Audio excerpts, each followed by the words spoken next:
Aqui, a preparação não para. A prova tá chegando e aqui a gente encara de frente. Vambora! Ó, me manda qualquer função, porque aqui é pura potência. Difícil mesmo é preencher o cartão-resposta com essa luva. Ó.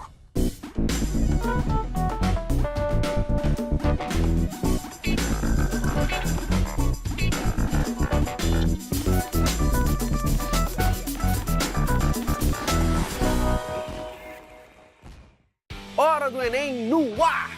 Já pensou em usar materiais que seriam descartados, como isopor e papelão, para estudar?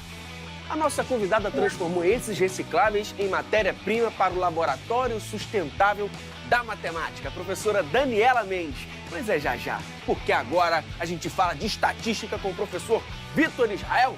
Chega mais, professor? E aí, tudo bem? Belezinha, professor. Bom dia. Bem, graças a Deus. Professor, mediana é um assunto importante para a estatística, mas costuma aparecer o Enem? Com certeza, assim, mediana é uma medida que é da estatística e é a que mais aparece, tá? Assim, a mediana, a média aritmética, moda, desvio padrão, são cobranças, assim, anuais. Isso tá aí em cerca de 7% da prova, de acordo com as estatísticas. Professor, relembra pra gente, então, o que é média, moda, mediana? Com certeza. Lembrando que você pode ir lá acessar os percursos para dar uma olhada com mais calma, né? Mas vamos pensar no fácil primeiro. Moda. Se uma coisa está na moda, é porque ela aparece muito.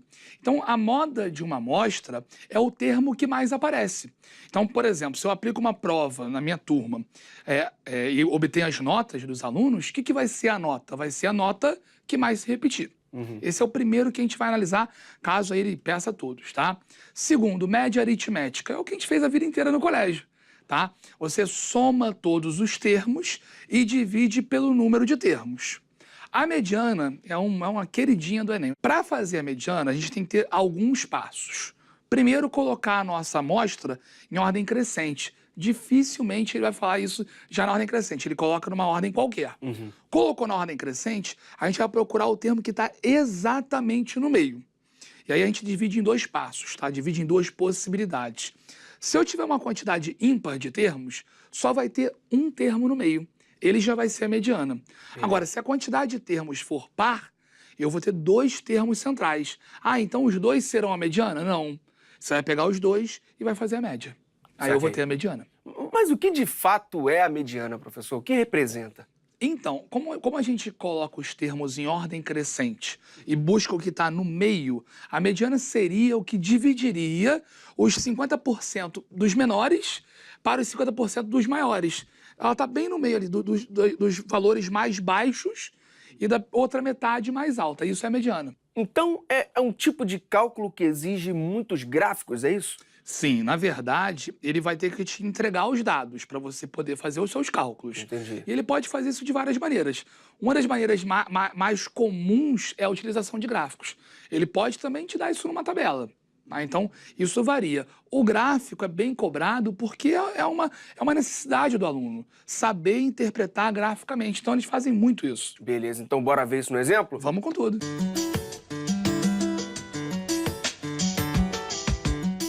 Tá na tela, professor, questão 174 do Enem de 2017, caderno azul, primeira aplicação. Por gentileza. Maravilha. O gráfico apresenta a taxa de desemprego em porcentagem para o período de março de 2008 a abril de 2009, obtida com base nos dados observados nas regiões metropolitanas de Recife, Salvador, Belo Horizonte, Rio de Janeiro, São Paulo e Porto Alegre. A mediana dessa taxa de desemprego no período de março de 2008 a abril de 2009 foi de... Professor, de cara eu queria saber sobre esse gráfico. Não é um gráfico comum, não, né? Se você parar para analisar, não está aparecendo o eixo Y nele. Mas você pode olhar com calma que tem tipo um títulozinho ali em cima, ó, taxa de desemprego em porcentagem. Então, a gente tem as bolinhas com os valores e esses valores se referem a taxa de desemprego naquele mês. Beleza. Então, como a gente resolve, professor? O primeiro passo é a gente colocar em ordem crescente. eu vou mostrar para vocês que assim, a gente nem precisava colocar todos. Então, coloquei na ordem crescente e fui do menor. Então, você vai pescando lá. Quem é o menor? Poxa, 6,8. Coloca lá. Depois, quem é o menor? 7,5. Toma cuidado que, por exemplo, 7,6 ele aparece em duas bolinhas. Então, 7,6 eu coloquei 2 vezes. Então, eu vou colocando do menor para o maior. Segundo, vamos lembrar. O que é a mediana? A mediana é o termo que está bem no meio quando eu coloco nessa ordem. Certo. Pequeno problema. A gente tem 14 termos. E 14 termos é uma quantidade par. Vamos lembrar, se eu dividir 14 por 2, dá 7, não dá? Beleza. Aqui está o meio da minha amostra. Então, eu não tenho um termo central, eu tenho 2 termos centrais. Quem são os 2 termos centrais? O sétimo, que é 7,9, e o oitavo, que é 8,1. Ah, então essa amostra tem 2 medianas? Não, nunca pode ter 2 medianas. O que a gente tem que fazer? A gente tem que pensar esses 2 valores e fazer a média aritmética entre eles. Bom, como é que eu faço a média aritmética entre 2 valores? Eu somo esses 2 valores, ó, 7,9 vou somar com 8,1, e como são 2 valores, eu divido por 2. Assim, se a quantidade fosse ímpar, pô, ia ser muito mais fácil. Eu já ia ter um termo sozinho lá no meio, ele já seria a mediana. Só selecionar. Isso é o pior que pode acontecer. Essa soma aí, ó, 7,9 mais 8,1 é 16. E se eu dividir o 16 por 2, eu acho o 8 que vai ser a nossa resposta. Uma outra maneira também que você pode ter de visualização é o seguinte. Poxa, Landy, qual que é o número que está bem no meio entre o 7,9 e o 8,1? Repara, é o 8. 8 está cravadão ali no meio. Nem precisava fazer a conta em cima disso tudo, né? Então, a resposta é 8. É 8. 8 tá ali, opção B. B de bola. Nem é uma questão que exige muito cálculo, né, professor? Prestar atenção mesmo. Né? Exatamente. Agora, lembra que eu falei que você não precisava fazer isso aqui tudo? Eu já pensei, eu contei as bolinhas, contar, você conta rapidinho, são 14 bolinhas. Então, certo. 14 dividido por 2 dá 7. Ah, então tem 7 primeiros, depois tem os outros 7. Então, eu preciso do 7º e do 8º. Certo. Então, quando você vai listando, cara, quando você chegou no 8º, já pode parar. Você nem Não precisa perder todos. mais tempo listando os outros, que eles não vão ser interessantes. Tá? Então, no 8º já parou, pega os 2 do meio e continua. Show de bola. Ganha tempo, né? Com certeza. Importante para o Enem, né? Professor, eu vi que você fez de forma muito simples, mas tem algum distrator ali que poderia confundir o candidato? Tem. Porque, vamos lembrar, qual que é o primeiro passo? Colocar na ordem Crescente. crescente. Às vezes o aluno tá nervoso, ele esquece. E aí ele pega o gráfico daquele jeito, ele, pô, eu vou olhar ali o 7º mês e o 8º mês, ó. O 7º mês é o 7,7. O 8º mês é o 7,5. Ah, então os 2 termos centrais são 7,7 e 7,5. Qual o número que está bem no meio? 7,6. Olha ali para a letra E, 7,6. Tem. Caramba. É para o cara que não colocou na ordem crescente antes de efetuar os outros passos. Caramba, esse seria o maior distrator ali, né? Os outros... Com certeza essa vai ser a marcação errada que mais vai acontecer, sem dúvida. E como sempre, a gente reforça aqui, né, professor? Gráfico é fundamental pro Enem. Interpretação de gráfico é tudo, tá? Então tem que saber isso. Tomar cuidado também para não confundir com a média aritmética. Provavelmente se você somar ali e dividir por 14, você vai achar alguma resposta também. Então, caramba! Vamos para não confundir qual é a medida, né? A mediana é o cara que tá no meio. Então, confirmando o gabarito, opção B. B de bola, resposta. Show de bola, professor? Bora lá.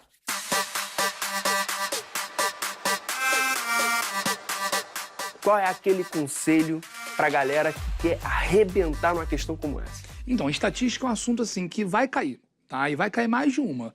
Normalmente, assim, estatisticamente, aparecem de 2 a 3 questões em todo ano. Então, assim, não tem o que inventar. Você tem que correr atrás, resolver as questões anteriores do Enem, de estatística também, para poder você ter a noção de como que eles cobram, porque eles não conseguem variar tanto isso. E é um conteúdo que pode cair com outras matérias também, né, professor? Pode, com certeza. Assim, se você parar para pensar, até na faculdade, às vezes o cara vai fazer alguma matéria da área de saúde, ele tem a disciplina estatística lá, então é algo importante que eles podem relacionar. Show de bola.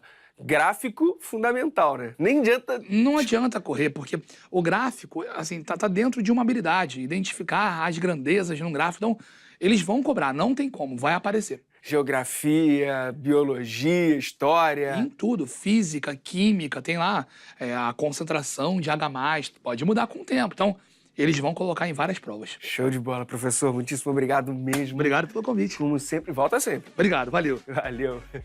E para ficar ainda mais fera nesse assunto, faz o que o professor falou. Aparece lá nos percursos educativos. O endereço é tvescola.org.br/percursos. Vamos conversar com uma professora pra lá de criativa. Ela criou um laboratório que ensina matemática e de forma sustentável. Sabe como? Usando materiais recicláveis. Daniela Mendes, por gentileza, seja bem-vinda. Tudo bem? Tudo bem com você?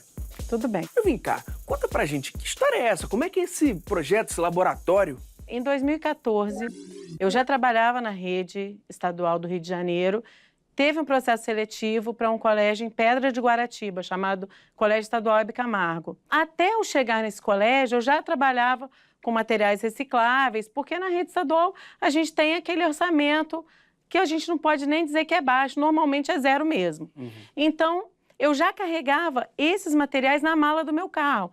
Com essa minha ida para o Hebe Camargo, eu tive a oportunidade de ter uma estrutura para trabalhar, porque ela tinha um espaço, uma sala grande, bem estruturada, para laboratório de matemática. Tive também apoio da direção. E como o colégio estava inaugurando, a gente estava lotado de caixa, de isopor, de todo tipo de material reciclável. Material não faltava. Não faltava. Não faltava. E o projeto mudou muito do início para cá? Mudou absurdamente, porque no início eu era sozinha, tinha mais um professor de matemática na escola, chamado Peterson. E, assim, no início éramos só nós dois na escola, mas com a abertura do laboratório para comunidade via o blog do Laboratório Sustentável de Matemática.com, a gente passou a agregar outras pessoas, outros personagens, outros professores, até de muito distante. Eu tenho colaboradores na Paraíba, em São Paulo, Minas Gerais, em todo o estado do Rio de Janeiro. Isso também me permitiu ter muitos convites para rodar o Brasil com o laboratório. Agora a gente está trabalhando com uma ideia de unboxing. Eu pego o laboratório, jogo ele numa mala gigante e viajo por aí. Então o projeto ele mudou muito. A internet nos possibilitou deixar de ser uma escola, uma sala de aula, um laboratório fechado, e a gente se abriu mesmo para as pessoas, e essa troca tem impulsionado o nosso trabalho. A gente é uma cara totalmente plural hoje. Agora quero saber como a matemática pode ajudar na sustentabilidade. Pode ajudar conscientizando o nosso aluno. Então, por exemplo, a gente tem materiais lá que a gente fez em 2014. Nós estamos em 2018. A gente vê que o plástico muito pouco se deteriorou. Ele dá uma ressecadinha, mas ele não perde o vício, e você vê que aquilo vai durar muito tempo no meio ambiente. Porque normalmente as coisas somem da nossa vista e a gente acha que elas desapareceram. A curva do crescimento da quantidade de lixo que a gente joga na natureza é vertiginosa. A função exponencial nos ajuda a ver isso. Então a matemática nos ajuda a entender que a nossa postura no mundo é deletéria e nos ajuda a rever a nossa própria posição no mundo. O papo tá muito legal, mas eu quero muito ver uma experiência aqui. Como o laboratório é um laboratório extremamente pobre, a gente trabalha basicamente com lixo, com coisas que ninguém quer. Perfeito. Então, eu trouxe um experimento para cá que usa apenas óleo, água. Esse óleo de cozinha? Óleo de cozinha, comum. Tá? E como no laboratório tudo é reciclável, chega algum momento que a gente vai pingando a água nesse óleo, porque é disso que se fala, é disso que se trata essa experiência, chega uma hora que ele fica inviável. E aí o que a gente faz com ele? A gente joga fora? Poluindo muita água? Não. A gente vai transformar ele em sabão. Então, o que é esse experimento? A gente vai acompanhar a viagem de uma gota de água numa garrafa de óleo. Então, a gente vai usar o celular, porque a gente vai cronometrar essa viagem dessa gota. Como a nossa garrafa é pequena e a gente está fazendo um experimento de modelagem matemática, a gente vai estar falando do deslocamento dessa gota num espaço pequeno. Então, a gente pode simplificar a realidade, é isso que é modelar. A gente vai desprezar o atrito, que freia a nossa gota, e a gente vai desprezar também a aceleração da gravidade. Olha, matemática, aceleração, gravidade, sim, é física, tá tudo Esse é um junto. experimento da física. A gente joga uma gota de água, e se a gente jogar com uma altura suficiente, ela vai se deslocar, ó. Se eu jogar muito de pertinho, tentar jogar uma aqui muito de pertinho. Olha, ela fica aqui na superfície. Se eu jogar muito de pertinho. Muito de pertinho. Por quê? Por causa da tensão superficial do líquido. As moléculas ficam muito mais próximas, tá? É por isso que a gente pode jogar, por exemplo, uma pedra na superfície de um lago e a pedra faz tum, tum, tum. Vai quicando. Vai quicando, é por causa da tensão superficial do líquido. Então, a gente tem que fazer isso de uma certa altura. E a nossa gotinha vai se movimentar. Só que a gente tem que relacionar coisas. Então, a gente tem que fazer medições, porque não tem como você registrar alguma coisa se a gente não medir. Então, eu vou precisar da sua mão, que a gente vai inventar uma unidade de medida agora. Me empresta o seu dedo. Então, a gente vai marcar o ponto 0. Pode ser qualquer ponto. Seu dedo vai ser a nossa unidade de medida, vai ser 1 lande. Boa. 1 lande. 1 lande. Então, isso aqui é 0 landes, 1 lande, 2 landes, 3 landes, 4 landes. Você tem que ficar com o celular na mão, na função cronômetro. Eu vou jogar a gota e você tem que observar. Quando a gota ultrapassar a marca 0 lande, você dá play. O cronômetro ele tem uma função que é a função volta, ou lap. Então, a cada vez que a gota ultrapassar uma marca, 1 lande, você vai apertar a função lap. Essa é a primeira etapa da modelagem, que é a produção dos dados. Depois a gente vai usar o celular deles para analisar esses dados. Quando chegar no marco 0, que é 0 lande, você dá o play.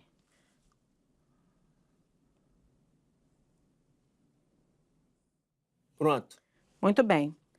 Terminamos. Então, o que a gente vai fazer agora? A gente vai analisar esses dados. A gente vai ver o que aconteceu. A gente pega esses dados que a gente tem, que é o espaço, 0, 1, 2, 3, 4 landes, e a gente vai relacionar com o tempo. Então, a gente vai chegar na ideia de função. Só que eu não falei para o aluno, eu não fiz enunciado, eu não dei a definição, eu mostrei que uma coisa depende da outra. O tempo que a gota demora entre uma marca e outra depende da unidade de medida que a gente escolheu. Um dedo. Se eu tivesse escolhido uma mão, a quantidade de tempo que ela ia demorar entre uma marca e outra ia ser diferente. Isso é função. É quando uma grandeza depende da outra grandeza. Aí agora, o que a gente vai fazer? Eu preciso de um quadro, a gente pode? Então vamos ao quadro e vamos levar os nossos dados.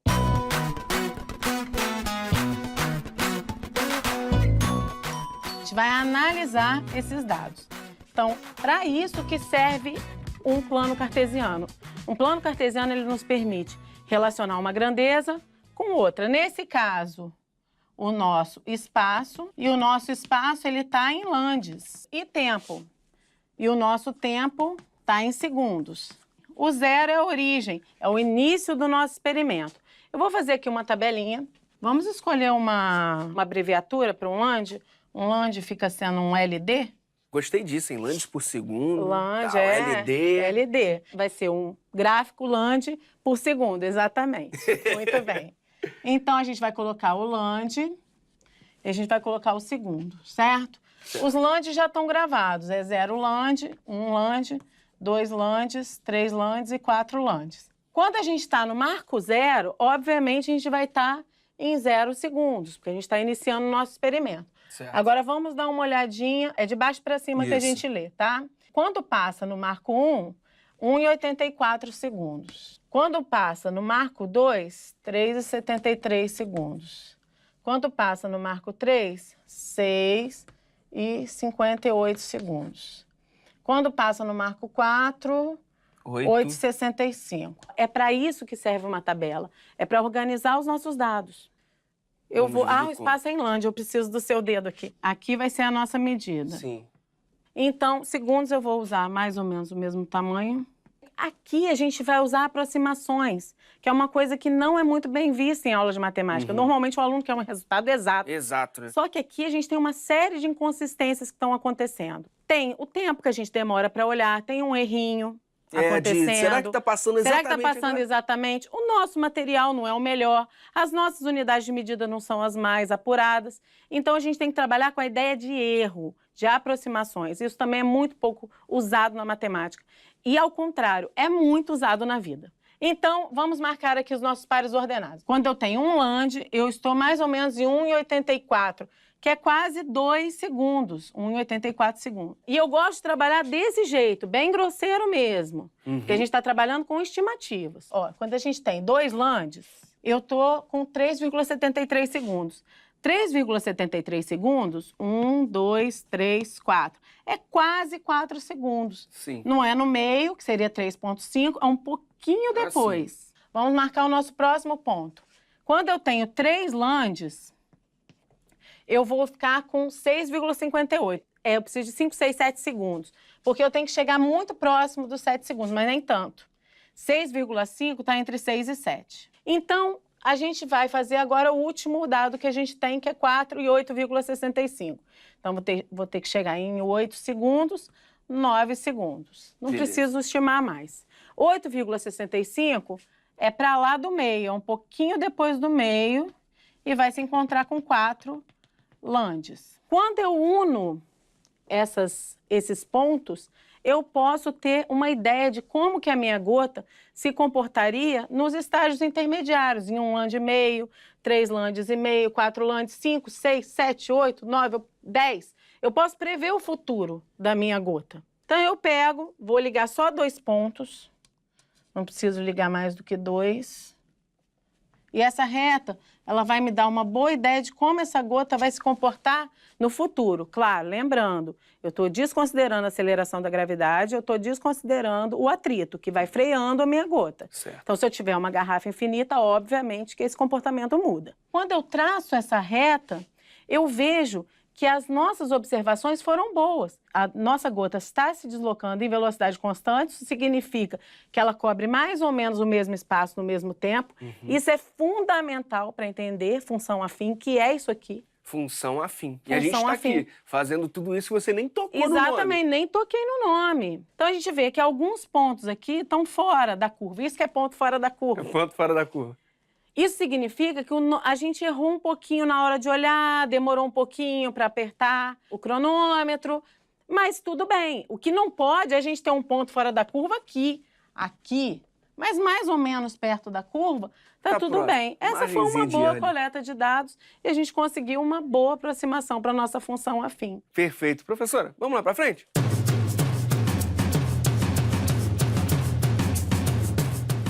Aproveita e conta pra gente sobre o prêmio que vocês ganharam.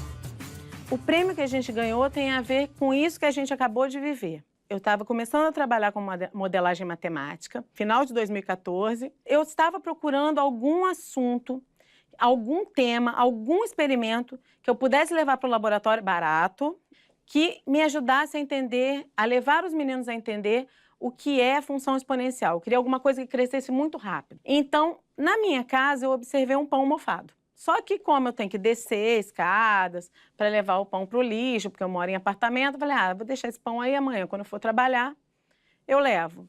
Quando chegou no dia seguinte, aquele pão estava infestado, então aquela colônia de fungos tinha crescido absurdamente. Eu falei, é isso, eu vou levar isso para o laboratório. Levei para o laboratório, igual a gente fez aqui. Não falei o que era.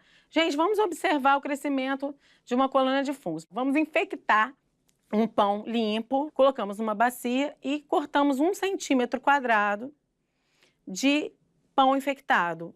O nome do fungo é Aspergillus sp, o professor de biologia me deu aquela força. Interdisciplinaridade. O tempo todo. Então, a gente estabeleceu o dia como sendo dia 0, e fizemos a infecção do pão. E a gente observou, ao longo dos dias, como aquela colônia se comportava. Fizemos um gráfico, porque o gráfico tem a ver com a análise do comportamento da colônia. Só que o gráfico que a gente obteve foi uma curva muito semelhante com função afim. E a gente fez alguns cálculos e a gente conseguiu modelar aquele crescimento daquela colônia. A gente obteve alguma coisa muito próxima de y é igual a 2 elevado a x. Que era justamente o que o Aspergillus sp faz, porque ele é assexuado, então ele se duplica de tempos em tempos. Olha aí. A gente ficou entre 1,88 elevado a x e 2,06 elevado a x, bem próximo. Eu escrevi esse projeto, o Prêmio de Educação Científica da Shell, na época era BG, e ganhei o prêmio e fui estudar em Londres. Coisa boa! Professora, para quem quer saber um pouco mais sobre o Laboratório Sustentável, onde busca informação? O site é www.laboratoriosustentáveldematemática.com e de lá você acha todas as nossas redes sociais, canal no YouTube e tudo isso. Professora, muito obrigado pela presença. Obrigada. Nossa, pela experiência aqui e tudo mais, foi muito bacana. É isso, galera. Matemática não é um bicho de 7 cabeças. Que tal tentar enxergar a matéria com outros olhos? Aceita o desafio? Bora? Se inscreve no nosso canal para ficar por dentro de mais conversas maneiríssimas como essa. youtube.com/TV Escola. E até a próxima. Sabe como? Usando matérias recicláveis. Materiais, eu falei matérias porque eu já estava lembrando que ali não tem o nome e eu tenho que puxar o nome.